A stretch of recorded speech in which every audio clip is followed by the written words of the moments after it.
going down to Virginia? That's my place. Okay. That's my place.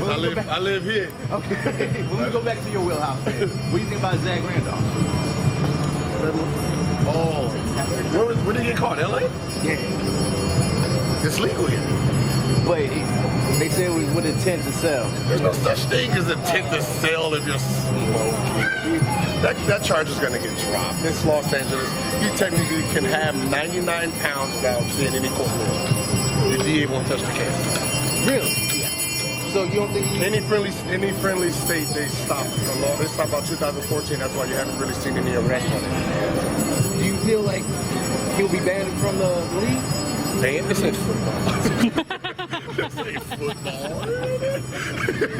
Oh no, he's fine. I mean, they'll probably try to use the weapons charge against him, but the drug charge in Los Angeles.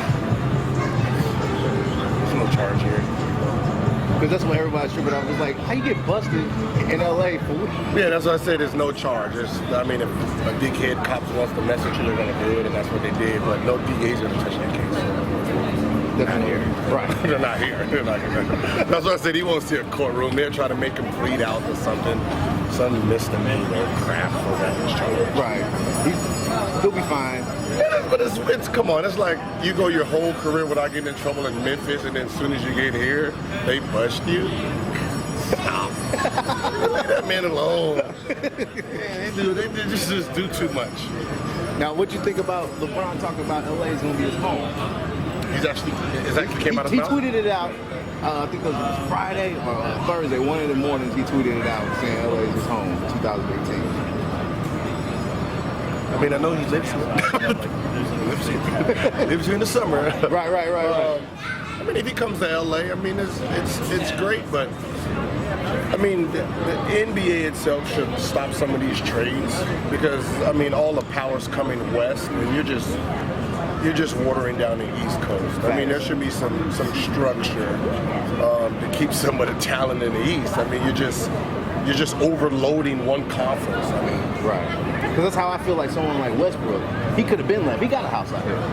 Yeah, I mean, most of everyone lives here in the summer because, you know, like anything, where the talent is, that's where everyone wants to train.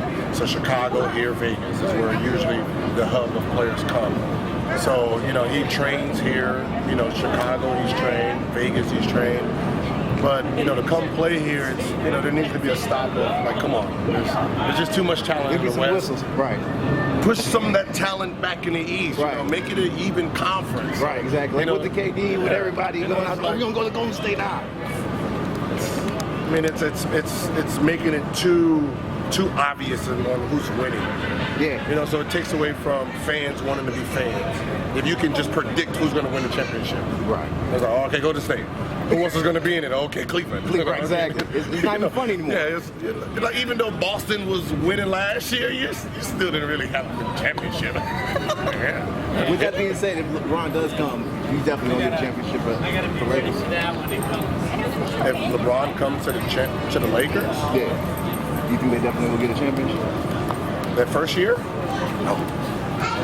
Eventually, yeah, because, I mean, if he's on the Lakers, I mean, who's not going to want to come play with him? Right.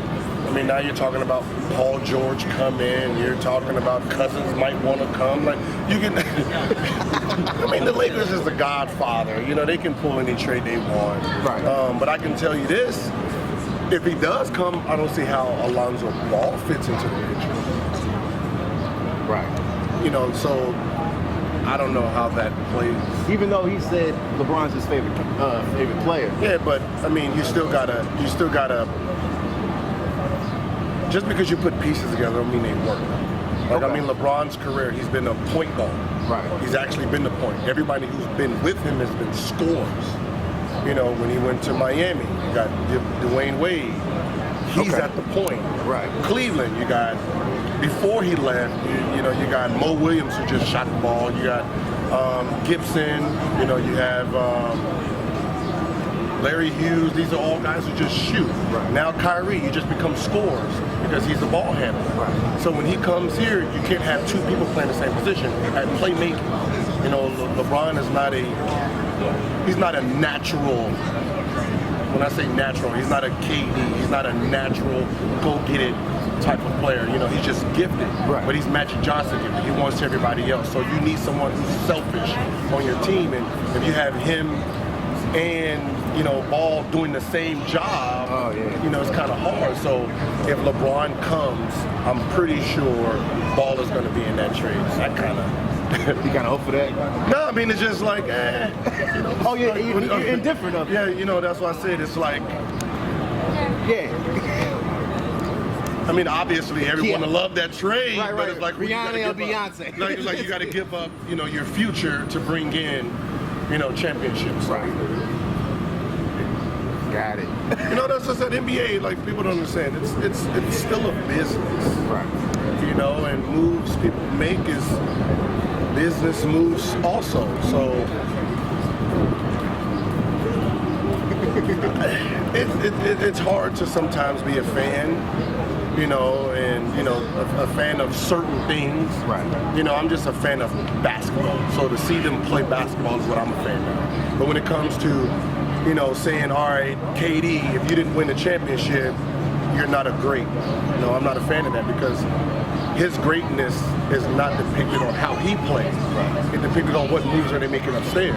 You know, so when it was him, Harden, and Russell, and they go to the championship, and then it costs you $4 million to keep Harden, and you basically say no.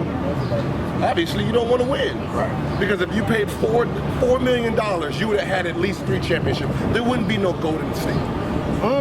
There wouldn't be none. You would be better than Golden State. Your team would be better than Golden State. There wouldn't be no KD over there.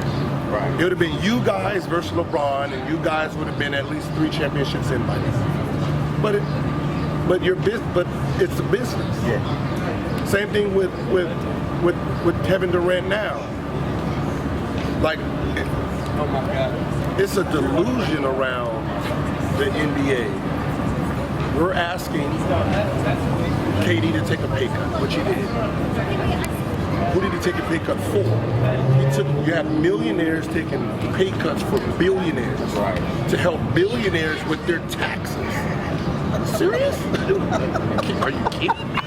We're asking billionaires To take a cut. I mean, we're helping them out, That's what I'm saying. actually. Billionaires are telling millionaires to take pay cuts to build the team. Right. Like, whoa, this is your job. This is your business. My job is to put people in the seat. I did that. Pay me. You figure that shit out. Right. You know, because Katie took a pay cut. Then they're going to tell Clay to take a pay cut, which he's not. You're going to tell Draymond to take a pay cut. And I can tell you this. Right now, luxury tax is going to kill them. The first thing that owner's going to do, either I'm going to pay $1 billion in luxury tax or I'm going to get rid of this team. Which one do you think he's going to do? Pay $1 billion for a championship ring? No. One last one out before. What do you think about Beyonce going in with the Houston Rockets? I think it's amazing. I mean, you know, her, Jay-Z, I mean, that group, they're just a powerful group. You know, the decisions they make is just very, very smart.